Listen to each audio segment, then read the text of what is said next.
This is Ian from Lean Media. I'm an experienced Amazon seller. Today I'm going to show you how to request negative feedback to be removed from your Amazon seller profile. Let's get started. So we are on the customer service insights. And basically to get to this page, go to manage and then go to manage feedback below customers and you'll come here. And basically what you want to do is if there's some feedback that has been left about you as a seller that is not your fault, or as to maybe it has something to do with, for instance, a shipping problem or it was late, you can request that it's removed. And indeed, I have a comment up here on this particular order. It says, if it's not shipped UPS, I do not get it. Well, so I ship all of my items using FBA, so this is Amazon's decision about what type of shipping to use, and I can actually request that this feedback be removed. So where it says actions, choose one. I'm going to click the downward pointing arrow and then request removal.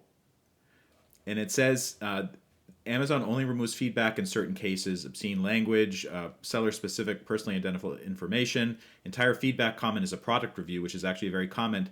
Or if it's something regarding fulfillment or customer service for an order fulfilled by Amazon. And this is indeed the case. So did the feedback you received meet any of the criteria above? Yes. Let's see what happens. We have reviewed this feedback and found it does not comply with our policies, so we have struck it through. Okay, I'll take struck it through. I'd prefer if they actually got rid of it completely, but this is an issue where it was Amazon's fault or an issue that the customer has with the way Amazon ships stuff. So it's not on me, it's on Amazon, and Amazon, at least they were able to somewhat remove it from my seller profile. If this video helped, please take a moment to like it and follow me. I'll see you next time.